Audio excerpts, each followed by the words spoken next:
Hi, ಎಲ್ಲರಿಗೂ ನಮಸ್ಕಾರ. ಏನಪ್ಪ ವಿಷಯ ಅಂದರೆ, ನಾವು ಶಿರಡಿ ಸಾಯಿಬಾಬನಿಗೆ ಮುಡುಪು ಕಟ್ಟುವುದು ಹೇಗೆ ಎಂಬುದು ಈ ಒಂದು ವಿಡಿಯೋದಲ್ಲಿ ತಿಳಿಯೋಣ. ಯಾಕೆ ಮುಡುಪು ಕಟ್ಟೋದು ಅಂತ ಕೇಳ್ಬೋದು. ಕೆಲವರಿಗೆ ನಂಬಿಕೆ ಇರುತ್ತೆ, ಕೆಲವರಿಗೆ ನಂಬಿಕೆ ಇರಲ್ಲ. ಈ ದೇವರುಗಳೆಲ್ಲ ಸುಳ್ಳು, ಅದು ಸುಳ್ಳು, ಇದು ಸುಳ್ಳು, ಇವೆಲ್ಲ ಸುಳ್ಳು ಅಂತ ಹೇಳ್ತಾ ಇರ್ತಾರೆ. ಬಟ್ ಆದರೆ ನಮ್ಮ ಒಂದು ಇದು ಏನು ಹಿಂದೂ ಆಗಿರ್ಬೋದು, ಮುಸ್ಲಿಮ್ ಆಗಿರ್ಬೋದು, ಕ್ರೈಸ್ತರಾಗಿರ್ಬೋದು, ಈಗ ಪ್ರತಿಯೊಬ್ಬರೂ ದೇವರುಗಳನ್ನ ನಂಬಕ್ಕೆ ಶುರು ಹಚ್ಚಿದ್ದಾರೆ, ನಂಬ್ತಾ ಇದ್ದಾರೆ. ನನ್ನ ಅನಿಸಿಕೆ ಪ್ರಕಾರ ಒಂದು 75% ದೇವರುಗಳನ್ನ ನಂಬೋರು ಆಗಿದ್ದಾರೆ. ಹಾಗೆ ದೆವ್ವಗಳನ್ನೂ ನಂಬೋರಿದ್ದಾರೆ, ಪ್ರತಿಯೊಂದನ್ನು ನಂಬೋರು ಇವಾಗ ಇದ್ದಾರೆ. ಒಂದು 25% ಮಾತ್ರ ಹುಡುಗಾಟ ಆಡೋರು ಜಾಸ್ತಿ ಜನ ಇರ್ತಾರೆ. ಹಾಗೆ ನಮ್ಮ ಅನಿಸಿಕೆಗಳು, ನಮ್ಮ ಕೋರಿಕೆಗಳು, ನಾನೊಂದಿಗೆ ಬಿಸ್ನೆಸ್ ಮಾಡಬೇಕಪ್ಪ, ಆ ಒಂದು ಬಿಸ್ನೆಸ್ಸಲ್ಲಿ ನಾನು ಚೆನ್ನಾಗಿ ಕ್ಲಿಕ್ ಆಗಬೇಕು ಅನ್ನೋ ಒಂದು ಕೋರಿಕೆ ಆಗಿರ್ಬೋದು.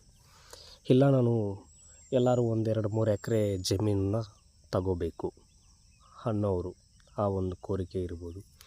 ಇಲ್ಲ ನಾನು ಲವ್ ಮಾಡ್ತಿದ್ದೀನಿ, ನನಗೆ ಆ ಹುಡುಗಿ ಬೇಕು, ಏನಾರು ಮಾಡಿ ಅದು ನಾನು ಲವ್ ಮಾಡಿ ನಾನು ಆ ಹುಡುಗಿನೇ ಮದುವೆ ಆಗಬೇಕು ಅನ್ನೋ ಕೋರಿಕೆ ಆಗಿರ್ಬೋದು. ಅಂದರೆ ಯಾರೂ ಈ ಥರ ಬಳಸಬೇಡ್ರಿ, ಲವ್ ಎಫೆಕ್ಟ್ಗೋಸ್ಕರ ಬಳಸಬೇಡ್ರಿ. ಬೈ ಚಾನ್ಸ್ ಮಿಸ್ಸಾಗಿ ನಾನು ಒಂದು ಈ ಲವ್ ಇದ್ರ ಬಗ್ಗೆ ನಾನು ಇದರಲ್ಲಿ ಹೇಳಿದ್ದೀನಿ, ಸಾರಿ. ಈ ಥರ ನಿಮ್ಮ ಅನಿಸಿಕೆಗಳು ಏನಿರ್ತವೋ, ಅನಿಸಿಕೆಗಳು ನಿಮ್ಮ ಕೋರಿಕೆಗಳು ಈಡೇರಬೇಕು ಅಂತಂದರೆ ಸಾಯಿಬಾಬಾಗೆ ಮುಡುಪು ಕಟ್ಟುವ ಪದ್ಧತಿಯನ್ನು ನಾವು ತಿಳ್ಕೋಬೇಕು. ಯಾಕಂದರೆ ನಮ್ಮ ಪ್ರಪಂಚದಲ್ಲಿ ನಾವೆಷ್ಟು ಪ್ರೀತಿನ ಹಂಚ್ತೀವೋ ಅಷ್ಟೊಂದು ವರನ ಕೊಡೋ ದೇವರು ಅಂತಂದರೆ ನಮ್ಮ ಸಾಯಿಬಾಬಾಜಿರವರು. ಅದಕ್ಕೋಸ್ಕರ ಮಾಡಬೇಕು ಅಂತೀವಿ.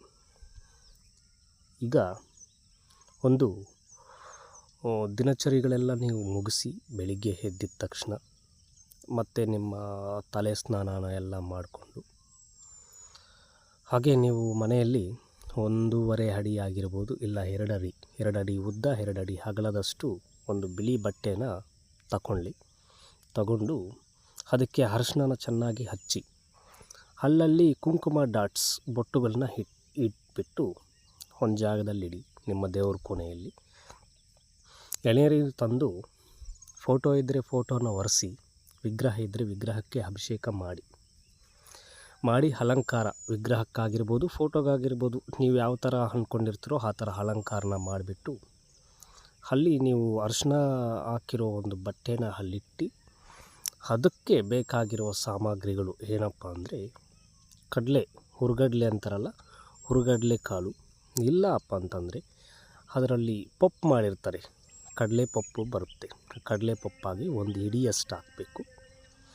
ಹಾಗೆ 1-2 ಸ್ಪೂನ್, ಇಲ್ಲ 2 ಬರಬೇಕು. ನಾವೇನೇ ಮಾಡಿದ್ರು ಸಾಯಿಬಾಬಾನಿಗೆ 2 ಅಂದರೆ 2 ನಾಣ್ಯಗಳು ಯಾವ ಥರ ಅವರು ಬೈ ಮಾಡ್ತಿದ್ರು ಅದೇ ಥರ 2 ಬರೋ ಥರನೇ ನಾವು ಮಾಡಬೇಕು. ಹಿಡಿಯಷ್ಟು ನಾವು ಕಡಲೆ ಪಪ್ಪು, ಕಡಲೆ ಕಾಳು ಹಾಕಿದ ಮೇಲೆ 1-2 ಸ್ಪೂನಷ್ಟು ಸಕ್ಕರೆನ ಹಾಕಿ, ಹಾಗೆ 2 ಲವಂಗ, 2 ಏಲಕ್ಕಿ, 2 ವಿಭೂತಿ ಉಂಡೆನ ಹಾಕಿ, ಹಾಗೆ ಒಂದು ನಿಂಬೆಹಣ್ಣನ್ನು ಇಟ್ಬಿಟ್ಟು ಮುಡುಪನ್ನು ಕಟ್ಟಿ ಪೂಜೆ ಮಾಡಬೇಕು. ಯಾವ ಥರ ನಮ್ಮ ಅನಿಸಿಕೆಗಳು, ನಮ್ಮ ಕೋರಿಕೆಗಳಿರ್ತಾವಲ್ಲ, ಅವನ್ನು ನೆನೆಸ್ಕೊಳ್ತಾ ಬಾಬಾಜಿಯವರ ಶತನಾಮಾವಳಿ ನಿಮ್ಮ ಹತ್ರ ಇದ್ದರೆ ಅವ್ರ ಶತನಾಮಾವಳಿಯನ್ನು ಓದುತ್ತಾ ಈ ಮುಡುಪನ್ನು ಕಟ್ಟುವುದು.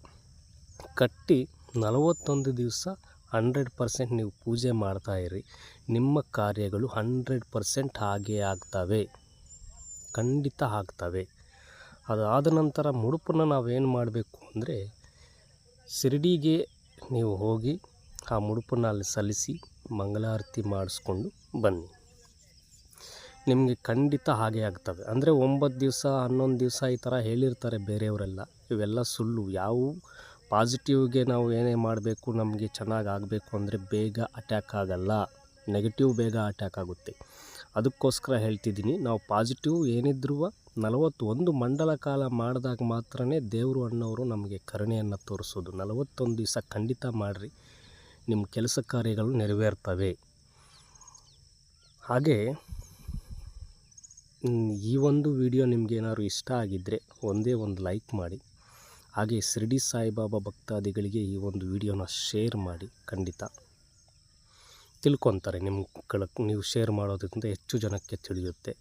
ಹಾಗೆ ನಮ್ಮ ಒಂದು ಚಾನಲ್ನ ಮೊಟ್ಟಮೊದಲ ಬಾರಿಗೆ ನೋಡ್ತಾ ಇದ್ದರೆ ಸಬ್ಸ್ಕ್ರೈಬ್ ಆಗಿ ಅಂತ ಹೇಳ್ತಾ ಈ ಒಂದು ವಿಡಿಯೋನ ಇಲ್ಲಿಗೆ ಕೊನೆ ಮಾಡ್ತಾ ಇದ್ದೀವಿ. ಜೈ ಶ್ರೀ ಸಾಯಿರಾಮ್.